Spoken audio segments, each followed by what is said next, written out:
Ada Ya, kesepakatan untuk melonggarkan debt ceiling secara terbatas dalam jangka waktu 2 tahun.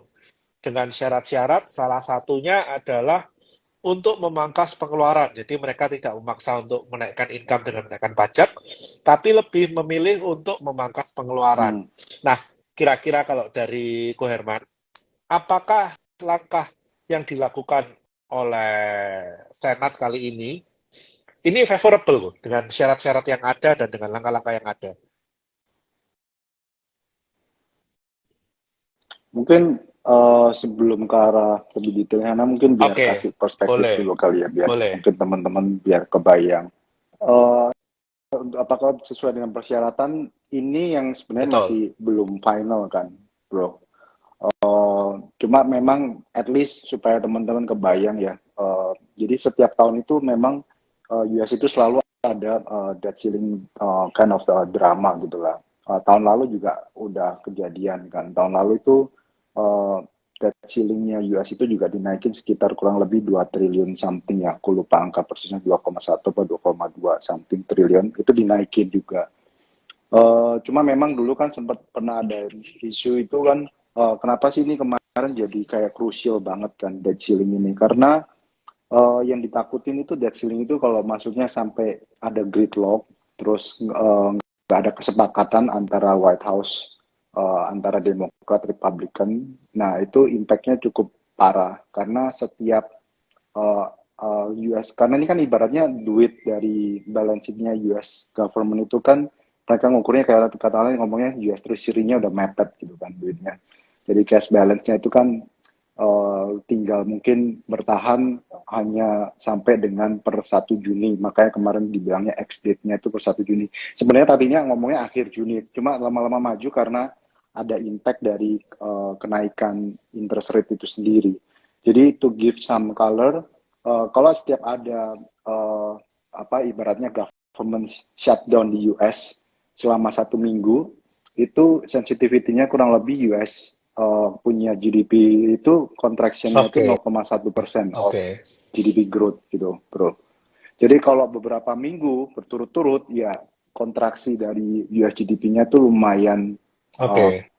lumayan parah gitu loh. Jadi tapi yang lucu juga gini, sebenarnya makanya ini sebenarnya udah kelihatan karena kalau kita lihat pelajarin breakdown-nya gitu ya, bro.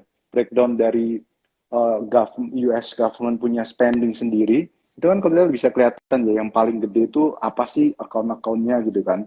Yang paling gede itu kalau nggak salah model kayak Social Security, kemudian uh, health, kemudian Medicare, kemudian ada National Defense, ada macam-macam lah gitu kan.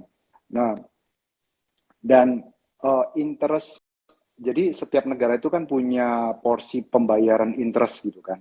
Karena mereka kan punya surat hutang kan, setiap negara punya surat hutang. Nah, interest payment-nya aja, US itu setahu aku tahun lalu lah, itu kurang lebih 8-9% bro, dari total spending-nya dia gitu loh. Dan 8-9% ini sendiri dengan kenaikan suku bunganya ini kan bisa dibilang kan kenaikan suku bunganya kayak sering dibahas sama Cathy Wood itu kan skala Richternya ini kan gede banget gitu loh. Kelihatannya aja kecil gitu kan, cuma mungkin ke 5, tapi itu kan berlipat-lipat sampai bisa dibilang kalau nggak salah 20 kali lipat ya, karena Dari near dari zero benar-benar low lah, base. Jadi dari near kebayang itu zero. kalau ya dari near zero gitu kan. Nah, otomatis beban biaya bunga yang harus ditanggung US government itu gede banget bro, naiknya signifikan.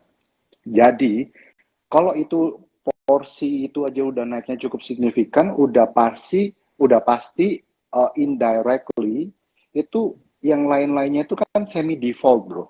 Karena kan porsi kayak medical apa social security Betul, semuanya kan harus dipangkas. Karena karena ini kan bunga ini kan kewajiban yang wajib. Kalau nggak mungkin dong betul, government betul. default gitu loh. Nah, itu yang orang kan takutin ya udah kalau kalau nggak dinaikin debt ceilingnya udah pasti itu default karena secara ekonominya US sendiri banyak fungsi-fungsi apa ya perusahaan uh, government office itu banyak yang tidak berfungsi dengan normal, ibaratnya gitu. Banyak yang orang harus mungkin kena layoff atau mungkin harusnya tadinya ada terima income security, national security-nya apa-apa itu udah nggak jalan social security-nya kayak gitu, bro. Jadi itu kurang lebih kayak gitu. Nah, balik lagi ke jawab pertanyaan lu, apakah sudah sesuai itu sebenarnya. Jadi triknya ini sebenarnya belum tahu finalnya, karena ini masih kayak sifatnya sementara, temporary gitu kan. Tapi yang lucu ya memang ya naiknya kan cukup signifikan. Tadi aku sempat post di my Instagram, kalau teman-teman bisa lihat. Ini jadi sebenarnya US debt ceiling ini bisa dibilang udah dimodify kurang lebih 100 kali lah sejak tahun 1917-an gitu ya. Atau mungkin udah ke 78, 79 kali dari tahun Jadi bukan hal yang 60-an baru gitu lah ya. ya. Jadi udah berkali-kali dia just bukan hal yang baru. Nah, itu kenaikannya cukup signifikan yang tahun ini kan jadinya 4 triliun, temporary tahun lalu kan 2 triliun, jadi 2 kali lipatnya tahun lalu. Ya supaya make sure yang tadi itu fungsi-fungsi government office itu masih tetap berjalan dengan normal. Kurang lebih seperti itu. Nah, mungkin situ Oke. dulu kali bro, Nah, kalau lu berarti kan ada. kita tahu nih, sebetulnya dengan drama debt ceiling ini kan bukan sesuatu yang baru. Bahkan kita tahu juga sebetulnya tahun 2011 kita juga pernah mengalami hal serupa. Cuma mungkin secara Ya. fundamental berbeda ya, Bu ya, antara tahun 2011 dengan saat Hmm. ini. Nah, mungkin kalau teman-teman masih belum notice nih 2011 itu seperti apa, mungkin dari Ko Herman bisa sedikit dikasih bahasa yang simple, Bu. Apa sih yang membuat kenapa kok kita nggak perlu worry ini terjadi, karena 2011 juga pernah terjadi hal serupa dengan fundamental yang lebih lemah ternyata juga bisa lewat gitu kan. Nah, ini mungkin ada penjelasan yang lebih simpel gitu loh. Maksudnya ini nggak perlu worry dari sisi Indonesia. konteks Indonesia atau oke. Kalau dari konteks Indonesia, memang yang bedain 2000, mungkin selain, mungkin tepatnya waktu itu Indonesia Betul, 2011 kan masih oke banget ya. Waktu itu ada goncangan di betul. 2013-14 lah tepatnya. Jadi yang membedakan itu kalau kita lihat sekarang di Indonesia itu konteksnya, oke, kita punya makro itu sekarang itu secara struktur sudah jauh lebih bagus gitu ya. Pada waktu tahun 2011 sampai 13 itu Indonesia kan memang sempat ada commodity boom, tapi kayaknya tampaknya pada waktu itu secara makro kita itu commodity boom kita itu pemerintah the way pemerintah waktu itu tidak melakukan monetization Maksimal. secara apa ya maksimal.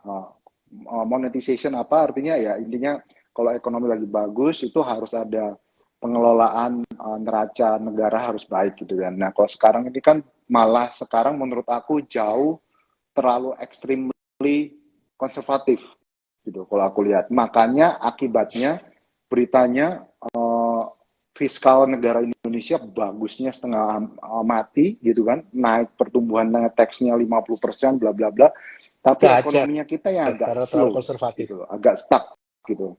Betul, karena penerimaan Nggak negaranya ada udah yang bagus di-spend. banget, tapi belum Belum berani di-spend untuk sama spend. pemerintah. Benar. Karena ya terlalu konservatif, betul. Tapi kalau dibandingin tadi tahun 2000 yang siklus sebelumnya, 2013 terutama, karena rupiah kita itu kan terpukul cukup parah itu 2014 karena waktu itu ada Benar. yang taper tantrum US di sana, terus komoditi kita collapse, semuanya rontok lah ya dari coal, CPO dan lain-lain, dan dari sisi struktur yang tadi aku bilang itu fiskalnya negara itu belum ready. Akhirnya yang kejadian pada waktu itu adalah disebut dengan twin deficit di Indonesia. Defisitnya baik dari sisi fiskal dan defisit dari sisi current account deficit, jadi twin deficit. Sedangkan sekarang fiskal Indonesia itu surplus sudah kan per at least bulan Mei kemarin. Dan kita itu trade balance dan current account itu juga masih surplus. Jadi kita itu malah sekarang Yap, itu yap. double surplus gitu, kebalikannya. Jadi kalau udah double surplus ya artinya setiap ada tekanan dari luar gitu jauh Resilient. lebih Iya, iya. terkonten lah ibaratnya, lebih resilient. Makanya kelihatan kan dari sisi kurs kita relatifly kita jauh menguat dibandingkan currency lain. Justru malah kemarin itu kan ada berita yang Fitch mulai berani coba change the outlook dari US itu sendiri ratingnya. Tergantung nih, outlook-nya udah dirubah jadi negatif. Tapi kalau ratingsnya Fitch berani turunin, itu sebenarnya malah bisa positif buat Indonesia secara inflow. Karena pasti mereka ada rotasi Pasti kan mereka juga inflow akan dari sana gitu rebalancing kan. karena faktor resiko meningkat dan uang yang di rebalancing ini kan pasti lari ke yang Hmm, favorable nih. Seperti yang Ko Herman pernah bahas juga di story ya. Saya lihat story-nya Ko Herman juga bahwa ya, Asia, terutama Asia Tenggara ini kan the most favorable country ya saat ini untuk investment ya. Jadi ya. memang kalau boleh dibilang Hmm, eh, menakutkan, yes, mungkin menakutkan debt ceiling ini untuk di Amerika ya, tapi untuk di Indonesia sendiri dari double surplus yang kita punya, dari fundamental yang kita punya, bahkan yang paling patut diacungi jempol, kita tahu Q1 ini kok kan parah-parahan digebuk nih kok. Dengan kondisi Q1 digebuk hmm, begitu parah, masih surplus juga gitu kan. Dan surplusnya juga cukup oke. Dan ini hmm, nanti pembuktiannya kan di Q2 nih. Dengan call udah stabil di hmm, 140 sampai 170. Kalau ternyata di Q2 kita punya GDP juga masih bagus, kita punya neraca perdagangan masih surplus, saya rasa ini juga menjadi magnet tersendiri ya kalau ketika Amerika re-rating, the-rating, dengan kita kondisi yang tetap bisa sustain hmm. growth, walaupun dengan komoditi yang melemah, ini kan jadi satu nilai tambah ya, mungkin ya bagi fund-fund asing ya, Bu ya. Iya, jadi kalau dari di hasil diskusi aku ngobrol sama beberapa foreign players gitu ya, itu memang benar inline dengan surveinya Bloomberg bahwa mereka itu banyak foreign big player itu udah mulai mencari destinasi untuk perputaran duit mereka, rotationnya lah. Dan itu memang the main destination country itu ASEAN secara overall. Nah, dari ASEAN itu sendiri, story yang paling menarik, sebenarnya Southeast Asia, di mana India itu udah equity-nya udah rally very well.